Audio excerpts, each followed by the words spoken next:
114 साल पुरानी कंपनी, देश की टॉप 10 कंपनियों में शामिल, सिगरेट के मार्केट का बादशाह, 80% मार्केट शेयर, जो फूफू करता है ना नंदू, 10 सिगरेट में से 8 इस कंपनी की पीता है, 60 लाख दुकानों तक पहुंच, 90 कंट्री में एक्सपोर्ट और देश की दूसरी सबसे बड़ी एफएमसीजी कंपनी। अब तक गैस तो आपने कर ही लिया होगा आपकी फेवरेट कंपनी को। कंपनी का नाम है आईटीसी। लेकिन ये इतनी बड़ी कंपनी नहीं होती अगर समय पर डाइवर्सिफाई ना करती, नए नए धंधों में ना कूदती। 2023 का डेटा देखिए इसका, पिछले साल का टर्नओवर था 69,500 करोड़, यानी लगभग 70,000 करोड़ के आसपास। उसमें से सिगरेट कितनी बेची? मात्र 24,000 करोड़ की। और बाकी जो सारे प्रोडक्ट थे वो अलग अलग इंडस्ट्री के थे, अलग अलग सेक्टर के थे। अगर ये सिर्फ सिगरेट में बैठी रहती जो हमारे तो मोट पे पैसा है, हम यहीं रहेंगे, तो भाई साहब इतनी बड़ी नहीं बन पाती। आज की डेट में सिगरेट से सिर्फ 37% रेवेन्यू आता है, 63% दूसरी चीजों से आता है। तो आपके मन में आ रहे होंगे कई सारे सवाल कि पहला सवाल कि भाई साहब ये डाइवर्सिफाई किया ही क्यों? सिगरेट का धंधा सही तो था, बाकी में क्यों गई? और सिगरेट के अलावा और कौन कौन से धंधे में है, और कौन कौन से ब्रांड है इसके, किस किस सेक्टर में कब कब गई, उसकी कहानी क्या है? ये डाइवर्सिफिकेशन चीज क्या होती है, ये क्यों करी जाती है? ये हर बड़ा ग्रुप, चाहे टाटा हो, चाहे अंबानी हो, चाहे अडानी हो, चाहे बजाज हो, चाहे डाबर हो, सब करते हैं। क्यों करते हैं? सिगरेट के अलावा और कौन कौन से प्रोडक्ट है जिसमें आईटीसी नंबर 1 है? तो भाई साहब अगर आप बिजनेसमैन हो, बिजनेस कर रहे हो, बिजनेस करना चाहते हो, या स्टूडेंट हो, फाइनेंस के हो, कॉमर्स के हो, या बिजनेस को सीखना चाहते हो, या स्टॉक मार्केट इन्वेस्टर हो, आज की वीडियो आपको आईटीसी के बारे में अंदर बाहर ऊपर नीचे सब कुछ बताएगी। को बताएगी ब्रांडिंग कैसे होती है, मार्केटिंग कैसे होती है, सेल कैसे होता है, स्ट्रेटजी कैसे बनती है।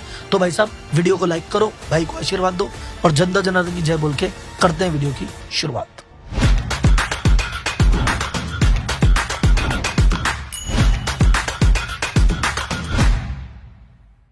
आईटीसी 114 साल पुरानी कंपनी है। इसकी शुरुआत हुई थी 1910 में कलकत्ता में, यानी आजादी से 37 साल पहले। उस समय इस कंपनी का नाम था इंपीरियल टोबैको कंपनी। फिर उसका 1970 में नाम बदला इंडियन टोबैको कंपनी। फिर 1974 में फिर बदला I.T.C. कंपनी। फिर 2001 में डॉट हटा के बोला आईटीसी सिंपल। तो 4 बार इस कंपनी का नाम बदल चुका है, क्योंकि इनको नाम में जो टोबैको है ना, उससे थोड़ी चिढ़ है। यार टोबैको नहीं दिखना चाहिए, अच्छा नहीं लगता, इमेज के लिए ठीक नहीं है। उस समय का मुख्य काम था भैया, एक फैक्ट्री लगा ली सिगरेट की, यहाँ पे सिगरेट बनेगी, और जो तंबाकू उगाने वाले किसान थे उनसे बात करते थे। तंबाकू की जो पत्तियां हैं वो किसान इनको उगा के देते थे, पत्तियों से सिगरेट बनाते थे। मुख्य काम यही था, कुछ बनाते थे, कुछ एक्सपोर्ट कर देते थे, ले दे के यही काम था। और 1910 से लेके 1990 80 साल तक इन्होंने एक ही धंधे पे फोकस रखा, सिगरेट और टबैको, उसके अलावा कुछ ध्यान नहीं देना। तो इससे करते करते इन्होंने बहुत सारी फैक्ट्रियां ली, बहुत सारी कंपनियों को खरीद भी लिया, और उसके बाद अपना डिस्ट्रीब्यूशन मजबूत किया। एक एक दुकान, एक एक गली, एक एक बनवाड़ी तक पहुंच गए, हर व्यक्ति जानने लग गया, डिस्ट्रीब्यूशन चैनल सेट हो गया। इसी प्रकार ये भारत के 80% सिगरेट मार्केट पे छा गई और दुनिया की तीसरी सबसे बड़ी टोबैको कंपनी और एशिया की सबसे बड़ी टोबैको कंपनी बन गई। अब जब सब कुछ अच्छा चल रहा था तो डाइवर्सिफाई क्यों किया? 2 कारण से। पहला मुख्य कारण था कि भैया ये आती है सिन इंडस्ट्री, सिन मतलब पाप इंडस्ट्री से, कि ये जो दारू शराब ये जो है, इनको उस नजरों से देखा जाता है। सरकार इस पे दबा के टैक्स लगाती है साहब। इनको दुनिया भर के रिस्ट्रिक्शन होते हैं, ऐसे ऐड नहीं कर सकते, वो नहीं कर सकते, ऐसे नहीं कर सकते, जब भी ये करोगे तो डब्बे पे ये लिखो, दुनिया भर के रिस्ट्रिक्शन है। तो इनको 1990 में समझ में आ गया था कि धीरे धीरे भाई साहब सरकार इस पे रिस्ट्रिक्शन बढ़ाएगी, सरकार इस पे टैक्स भी बढ़ाएगी, और आगे जाके पता नहीं इस पे जो आज प्रॉफिट कमा रहे हैं आगे कमा पाएंगे नहीं कमा पाएंगे पता नहीं। तो भैया इससे पहले सरकार कुछ करे या हमारा भविष्य अंधकार में जाए, हम कुछ और ही कर लेते हैं। अभी तो हम टॉप पे हैं, पीक पे बैठे हैं, हमारे पास पैसा है, कर लेंगे, बाद में पता नहीं मौका मिले ना मिले। तो पहला बिजनेस लेसन इस टॉपिक से ये सीखना कि जब आपको लगे कि मैं मेरी इंडस्ट्री का राजा हूं, तो खुश नहीं होना चाहिए, डरना चाहिए कि आज हूं कल कुछ हुआ तो उस समय ही जब टॉप पे बैठे हो तभी व्यवस्था कर लो। जो क्रिकेटर या जो एक्टर अपने टॉप के टाइम पे फ्यूचर की व्यवस्था करता है वो सेट रहता है, जो टॉप के टाइम घमंड में रहता है फिर उसके अंत के टाइम को बचाने नहीं आता। दूसरा कारण इन्होंने कहा, 1990 का माहौल था, 1991 का, इकोनॉमी खुल रही थी, उदारीकरण हो रहा था, बाहर की कंपनी आ रही थी, नए प्रोडक्ट आ रहे थे, नई कैटेगरी आ रही थी। तो इन्होंने कहा जब सब कुछ नया आ रहा है और हम 80 साल से धंधे में बैठे हैं, हमारे पास टीम भी है, हमारे पास लोग भी है, हमारे पास पैसा भी है, तो क्यों ना नई नई अपॉर्चुनिटी को, नई नई इंडस्ट्री को कवर किया जाए। तो ये पहला तो एक लालच कि नई इंडस्ट्री में जाएंगे, और दूसरा है डर कि कल को कुछ हो गया, तो इस चक्कर में डाइवर्सिफिकेशन में उतरे। दूसरा बिजनेस लेसन यहाँ पे आपको एक और सीखने को मिलता है कि अगर किसी भी प्रोडक्ट पे, कस्टमर पे, एम्प्लॉय पे या वेंडर पे आपके डिपेंडेंस आ जाए तो तुरंत अल्टरनेटिव स्ट्रेटजी देख लेना। उस समय उन्होंने कहा हमारा 100% जो लेनी देनी है सिगरेट से है, इसको कुछ हुआ हम तो गए, तो दूसरे प्रोडक्ट में आई।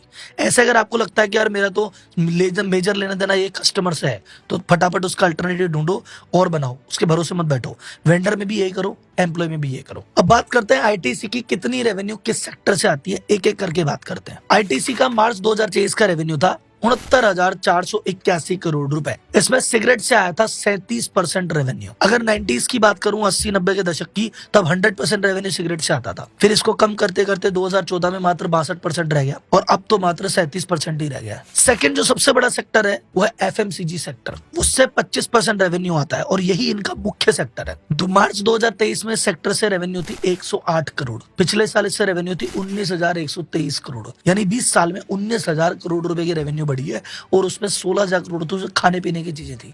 तो इस एफएमसीजी सेक्टर को वीडियो के आगे डिटेल में बताऊंगा, कितने प्रोडक्ट है, कैसे लॉन्च किए, क्या स्ट्रेटजी है। तीसरा सेक्टर इनका है एग्रीकल्चर एक्सपोर्ट, 20% रेवेन्यू वहां से आती है। ये भारत के सबसे बड़े प्राइवेट अनाज के एक्सपोर्टर है। ये किसानों से सामान उठाते हैं फिर एक्सपोर्ट करते हैं, इसके बारे में भी डिटेल में बताऊंगा, डोंट वरी। इसके बाद आता है पेपर बोर्ड, पैकेजिंग और स्टेशनरी, वहां से आती है 11% रेवेन्यू, इसके बारे में भी डिटेल में बात करेंगे। और लास्ट में इनका जो सबसे छोटा डिवीजन है वो है आईटीसी के होटल्स, उससे मात्र 4% रेवेन्यू आता है। ये एनालिसिस देख के लग रहा होगा और आईटीसी का सिगरेट बिजनेस तो खत्म हो रहा है राहुल जी, 100% से 37% रह गया। अरे रुको जरा, सब्र करो, ओवरऑल रेवेन्यू में परसेंटेज कम हो रहा है भाई साहब, अभी भी किंग है, बल्कि सिगरेट के बिजनेस की वजह से बाकी सब कुछ हो रहा है। ये मैंने आपको बताया बात रेवेन्यू की, सेल की, सेल का 37% है। एक बार प्रॉफिट में देखो ना ताऊ जी को, पिछले साल जब 70,000 करोड़ के लगभग का रेवेन्यू था, सिगरेट के बिजनेस से इबिडा था 17,927 करोड़, यानी लगभग 18,000 करोड़ का। एफएमसीजी जो सेक्टर है उससे था मात्र 1,300 करोड़ का, यानी अभी भी आईटीसी 100 रुपया कमाती है ना, 76 रुपए सिगरेट ही देती है और 24 रुपए बाकी जगहों से आते हैं। और ये बाकी धंधे जो चल रहे हैं और पल रहे हैं, ये सिगरेट ही इनको चला रही है, सिगरेट ही पाल रही है। बहुत सारे धंधे बीच में फेल हो गए, प्रोडक्ट फेल हो गए, वो फेलियर की कॉस्ट भी झेल गई सिगरेट के पीछे। यहाँ पे एक और बिजनेस लेसन पकड़ लो, डाइवर्सिफिकेशन की बात तब सोचना जब तुम्हारा एक धंधा इतना मजबूत हो जो तुम्हारे बाकी धंधे को पाल सकता हो। आईटीसी के पास सिगरेट है, बाकी सारे एक्सपेरिमेंट करना अलाउ करती है। टाटा ग्रुप के पास टीसीएस बैठी है, तुमको जो करना करो, फेल भी हो गए तो टीसीएस खूब पैसा फेंक रही है। रिलायंस ग्रुप के पास पड़ी है उसकी रिफाइनरी, वो देती है 150-200 करोड़ रुपए रोज का प्रॉफिट, वो कहती है कर ले जो एक्सपेरिमेंट करना है। तो अल्टीमेटली भाई जो भी बड़ा ग्रुप अगर डाइवर्सिफाई करता है ना, उसके पास कोई ऐसा सामान होता है, ऐसा झरना होता है पैसे का जिसके पीछे वो एक्सपेरिमेंट करता है। अब तुम्हारे पास ये झरना सेट नहीं है और तुम डाइवर्सिफिकेशन में कूदोगे तो भाई साहब ओछी पूंजी धनी को खाएगी, वो तो पूरा नया तो ले बैठोगे, पुराना भी खत्म हो जाएगा। तो भाई साहब डाइवर्सिफिकेशन आंख बंद करके कॉपी नहीं करनी, बहुतों के सफल नहीं होते। तो भाई साहब अब जाके इनके पांचों सेक्टर को एक एक करके एनालिसिस करेंगे, कब चालू हुआ, क्या प्लस है क्या माइनस है, सब करेंगे और डिटेल में बात करेंगे फूड के बारे में, क्योंकि असली धमाचौकड़ी इधर ही मचाई है। लेकिन उससे पहले ये बड़ी बड़ी कंपनियों की किस्से कहानियां मुझसे सुनते रहोगे, अच्छी बात है, नॉलेज बढ़ती है, बहुत अच्छी बात है। लेकिन भाई साहब तुम्हारे धंधे में क्या चल रहा है? तुमने ब्रांड बना लिया क्या? तुमने मार्केटिंग कर ली क्या? तुमने सेल्स कर ली क्या?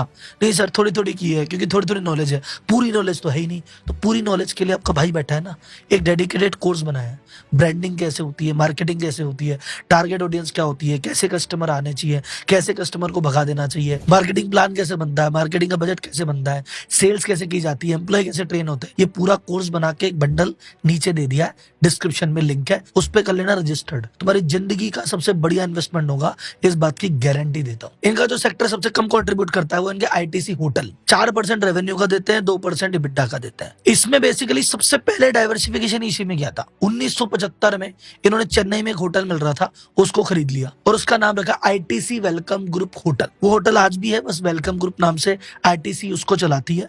लेकिन उन्होंने बस उस समय मान लो खरीद लिया था, ऐसे मन में इच्छा नहीं थी कि ये करेंगे वो करेंगे, बस लेके पटक दिया था। असली डाइवर्सिफिकेशन की प्लानिंग नहीं थी, तब भी लग तो सिगरेट पे ही रहते हैं। इसलिए धंधा देखा जाए तो बहुत धीरे धीरे धीरे ग्रो किया और अब कंपनी ने इसको आईटीसी से डीमर्ज कर दिया है, इसको एकदम अलग कंपनी बना के अलग कर दिया है और मेन आईटीसी से अलग हो गया है। तो आईटीसी के जो पुराने शेयर होल्डर थे उनको इसके शेयर फ्री में मिलेंगे। दूसरा इनका जो और रेवेन्यू देने वाला बिजनेस है, 10%, 10-11% रेवेन्यू देता है, वो है पेपर बोर्ड बिजनेस।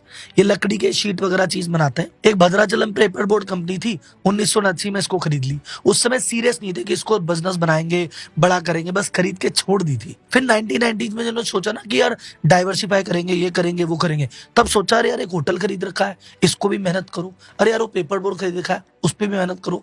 तो 2002 में इसको सेपरेट डिवीजन बनाया और असली मेहनत तब से चालू की। इन्होंने लॉन्च किया एक प्रोडक्ट आईटीसी एक्सप्रेशन नाम से, लेके आया ग्रीटिंग कार्ड। लॉन्च करके ग्रीटिंग कार्ड चले ही नहीं। फिर उन्होंने रिसर्च की तो समझ में आया यार दुनिया तो डिजिटल जा रही है, कौन देखेगा ग्रीटिंग कार्ड।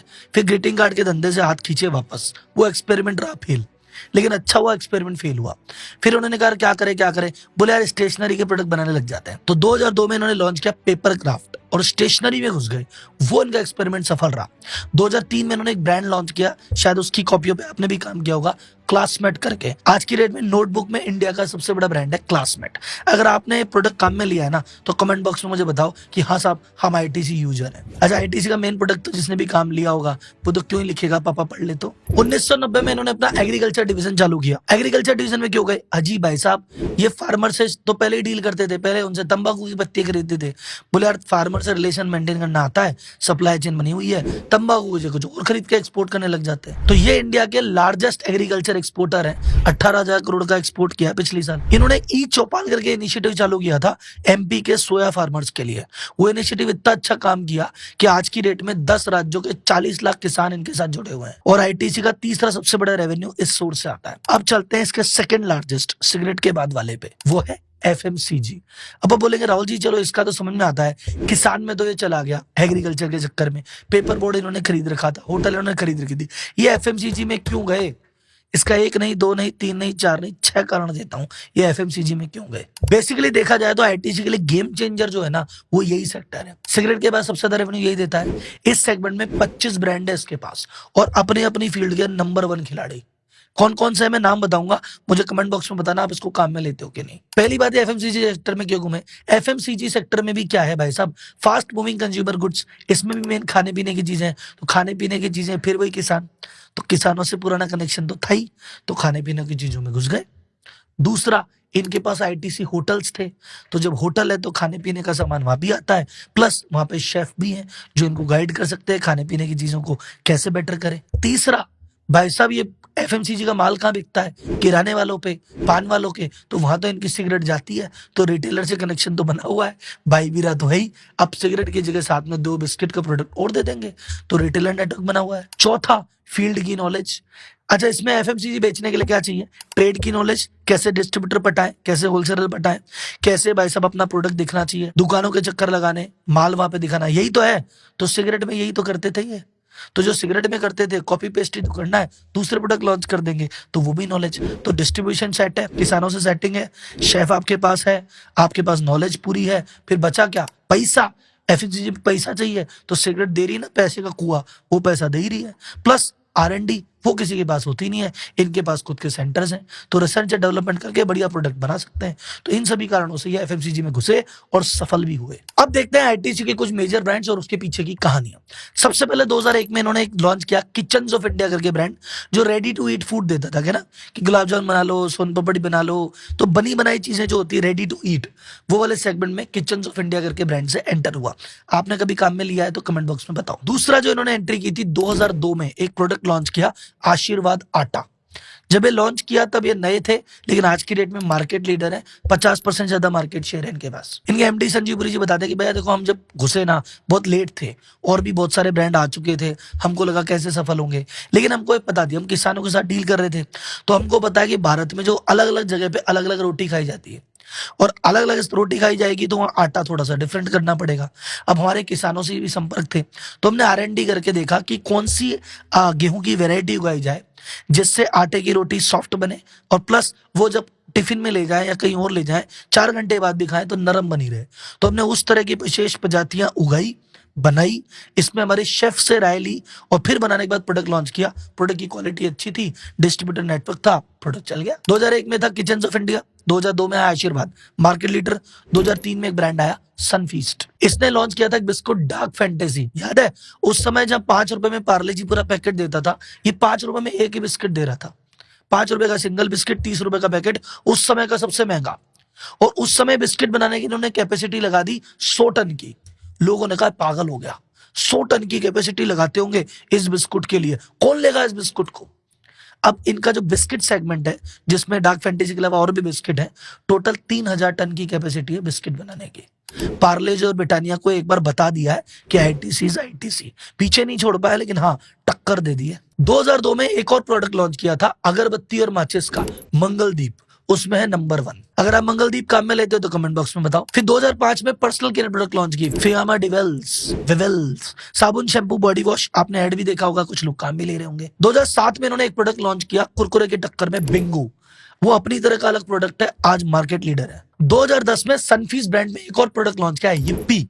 yippee समझते हो नूडल्स, मैगी के टक्कर में मैगी नंबर 1 है, लेकिन भाई साहब yippee तेजी के साथ नंबर 2 पे आ गया है।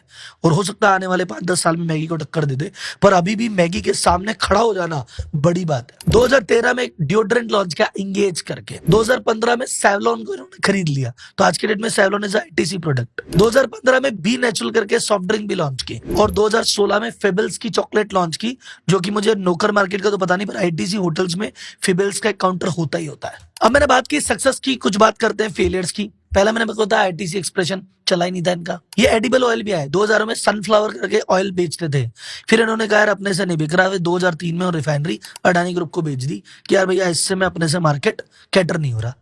गलती मानी, पीछे हट गए। तीसरा इनका फेलियर था विल्स लाइफस्टाइल के नाम से कपड़े में भी आए थे कि कपड़े भी लॉन्च करेंगे, पर वहां भी इनको समझ में नहीं आया वो कहाँ किसान कहाँ कपड़े, वहां पे भी फेलियर मिली, पीछे हट गए, कोई बात नहीं। फिर बीच में इन्होंने साबुन और शैम्पू लॉन्च किया था सुपीरियर नाम से, वो लॉन्च हुआ कब आया कब गया पता ही नहीं चला। तो यहाँ पे एक बिजनेस लेसन ये सीखने को मिलता है कि बड़ी बड़ी कंपनियां बड़े बड़े पैसे से हमेशा सफल नहीं होती, ये भी गलतियां करती है, ये भी मिस्टेक करती है, बट ये समझदारी इनकी है, एनालिसिस करती रहती है क्या गलती हुई, कहाँ गलती हुई, जो सुधारी जा सकती है उसको सुधारती है, जो नहीं सुधारी जा सकती भाई सब लॉस काट के हरे नमा करके आगे निकल जाती है। हमारे एमएसएमई के साथ दिक्कत क्या है, अगर कुछ गलत हो रहा है तो उस गलत को चलने देता है, सुधारता नहीं। अगर कुछ सही चल रहा है तो उसको चलने देता है, कुछ नया एक्सपेरिमेंट नहीं करता। कुछ गलती हो गई तो उसको मानता नहीं। अगर 2 लाख का लॉस हो गया तो आगे भगो नहीं, उसको 4 का करेगा, 8 का करेगा, 10 का करेगा, 5 साल बैठा रहेगा, फिर जाएगा। इसलिए कह रहा हूं भाई लोगों, ब्रांडिंग सेल मार्केटिंग थोड़ा सा सीख लो, दिमाग लगा लो। आपको V2C की क्लास हर संडे में लेता हूं 10 से 2, इसीलिए तो लेता हूं साहब। अब आते हैं एकदम कंक्लूजन की तरफ। आईटीसी का शेयर पे जितने मजाक बने, जितने मीम बने, उतने आज तक भारत में किसी भी स्टॉक पे बने ही नहीं, क्योंकि आईटीसी को लेकर आईटीसी का स्टॉक हिलता ही नहीं है, बस वो पड़ा रहता है। तो बहुत मीम बने कि अरे ये क्या है क्या है क्या है, लेकिन भाई साहब पिछले 1-1.5 साल में जो चला, इसने सारे रिकॉर्ड तोड़ दिए, सबको बराबर कर दिया। देख तो देखते जो कहीं नजर में नहीं था वो 6 लाख करोड़ की कंपनी बन गया, सेकंड सबसे बड़ी एफएमसीजी बन गया। एक दिन आया था जिसने एचयूएल को भी पार कर दिया था और सबसे बड़ी एफएमसीजी कंपनी बन गया था। लेकिन अब एचयूएल तो एक्चुअली पुरानी कंपनी आगे भी चलती रहती है, पर हो सकता है आने वाले 2-3 साल में ये परमानेंटली इसको पार कर दे। तो यहाँ पे मेरा एक लेसन है जो कि मैं हमेशा स्टॉक मार्केट में देता हूँ कि भाई साहब सुनो, बाजार के शेयर जैसे चल रहे हैं ना, उस पर ध्यान मत दो शेयर का प्राइस क्या है, कंपनी के फंडामेंटल पे ध्यान दो, कंपनी कौन है, क्या कर रही है, कैसे कर रही है, उसके पीछे मैनेजमेंट क्या है, उसकी स्ट्रेटजी क्या है। आईटीसी ने 2017 से स्ट्रेटजी चला रखी है आईटीसी नेक्स्ट, जिसमें का पूरा प्लान है सिगरेट पे डिपेंडेंसी खत्म करनी है, बाकी प्रोडक्ट में आगे करनी है। अब फंडामेंटल पे ध्यान दो, शेयर की प्राइस का क्या है, आज कम कल ज्यादा। हाँ, सबसे पहले डिस्क्लेमर, मैंने इस पे केस स्टडी की है, इसकी इतनी बढ़ाई की है, इसका मतलब ये नहीं कह रहा कि भैया इसका शेयर खरीद लो, आपको पसंद आता है तो लेना, नहीं आता है मत लेना। मैं कोई रजिस्टर्ड एडवाइजर नहीं हूं जो आपको एडवाइस दूं, आपकी इच्छा है बस कंपनी का फंडामेंटल एनालिसिस करना, पीछे क्या चल रहा है वो मेरा बताना मेरा काम था, मैंने बता दिया। अगली कोई ऐसी कंपनी जिसके बारे में आप अंदर बाहर जानना चाहते हो, मुझे कमेंट बॉक्स में बताओ, उस पर अपन बात करते हैं। अगली वीडियो में फिर मिलेंगे, तब तक के लिए धन्यवाद, जय हिंद। और हाँ, वो जाते जाते जो सेल्स ब्रांडिंग मार्केटिंग का मंडल है वो लेना मत भूलना।